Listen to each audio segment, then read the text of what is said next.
সংগ্রামী ছাত্র জনতা, আমরা আজকে এখানে উপনীত হয়েছি। আপনারা জানেন ছাত্র শিবির তার জন্মলগ্ন থেকে এদেশের মানুষের পক্ষে, এদেশের ছাত্র সমাজের পক্ষে, এদেশের ছাত্র সমাজের অধিকার রক্ষার জন্য ছাত্র শিবির তার শাহাদাতের নজরুল পেশ করেছে।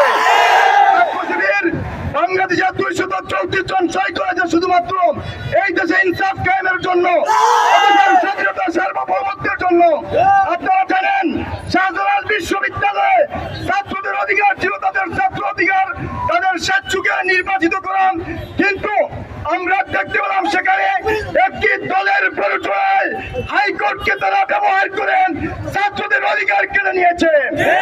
আমরা বলতে চাই স্বাক্ষরিত ছাত্রদের অধিকার, 9,000 শিক্ষার্থীর অধিকার, এখানে বিএনপি কিংবা ছাত্র দলের কোন অধিকার নেই ছাত্রদের অধিকার নিয়ে সিনেমা খেলা। আমরা স্পষ্ট ভাষায় বলতে চাই 24-এর কোন আন্দোলন আমরা ভুলে যাইনি। ছাত্র শিবির বুকের তাদের রক্ত ঢেলে দিয়েছে, তা ভুলে যায়নি এদেশের কোন।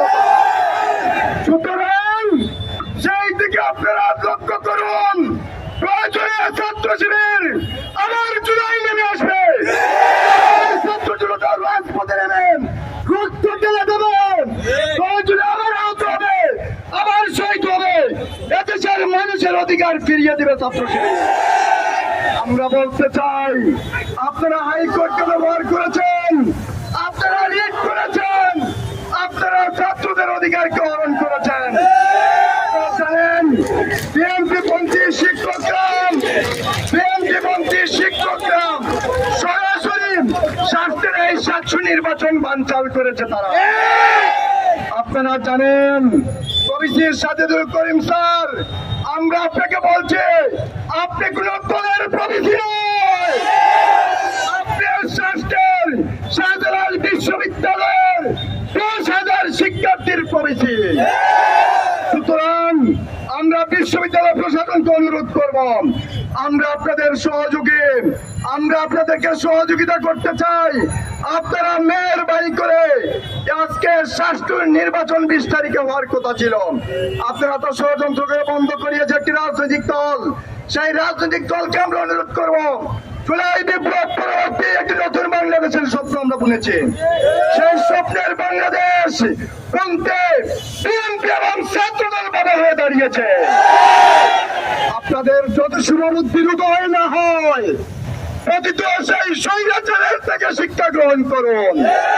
যদি সেই শিক্ষা গ্রহণ করতে আপনারা অপারগ হন, আমরা আপনাদেরকে শিক্ষা দেওয়ার ব্যবস্থা করব।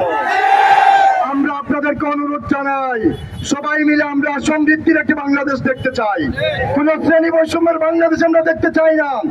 আমরা আইন শৃঙ্খলাকে শ্রদ্ধা করতে চাই, এদেশের আইন মেনেই আমরা বাংলাদেশকে একটি সুন্দর বাংলাদেশ আমরা তৈরি করতে চাই।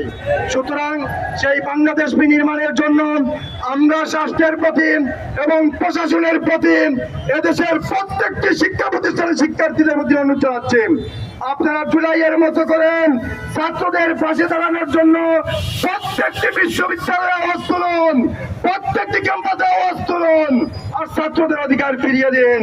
তাই পরিশেষে সিলেটবাসী এবং এই শিক্ষার্থী সমাজকে আমরা জানিয়ে দিতে চাই, সাকসু যারা বানচাল করেছে তারাই বাংলাদেশের প্রত্যেকটি বিশ্ববিদ্যালয়ে পরাজয় বরণ করেছে। আর এই সাকসু বানচালের ক্ষেত্রে সরাসরি বিএনপি এবং ছাত্রদল জড়িত। সুতরাং তাদেরকে আপনারা আগামীতে সাকসু নির্বাচন সহ প্রত্যেকটি শিক্ষা প্রতিষ্ঠানে বয়কট করুন, প্রত্যেকটি শিক্ষা প্রতিষ্ঠানে আপনারা শিক্ষার্থীদেরকে বিজয় করুন। আসুন আগামী দিনে সুন্দর বাংলাদেশ বিনির্মাণে, একটি ইনসাফপূর্ণ বাংলাদেশ বিনির্মাণে, শহীদ হাদি ভাইয়ের স্বপ্নের বাংলাদেশ বিনির্মাণে বুকের তরতাজা রক্ত ঢেলে দিয়ে হলেও আগামীতে আপনারা সেই আন্দোলনের প্রস্তুতি গ্রহণ করার উদাত্ত অনুরোধ জানিয়ে আজকের মতো করে আমাদের এই প্রোগ্রাম মিছিল পরবর্তী সমাবেশের কার্যক্রম শেষ করছেন। সকল সাংবাদিক ভাইদেরকে, প্রশাসনের, সেনাবাহিনীর ভাইদেরকে সহ সকল শৃঙ্খলায় জড়িত ভাইদের প্রতি আমরা ধন্যবাদ কৃতজ্ঞতা জানিয়ে আমাদের কথা শেষ করছেন। আল্লাহ হাফেজ। বাংলাদেশ জিন্দাবাদ, ইসলামী ছাত্র শিবির জিন্দাবাদ। আমরা দ্রুত রাস্তা ছেড়ে দিব।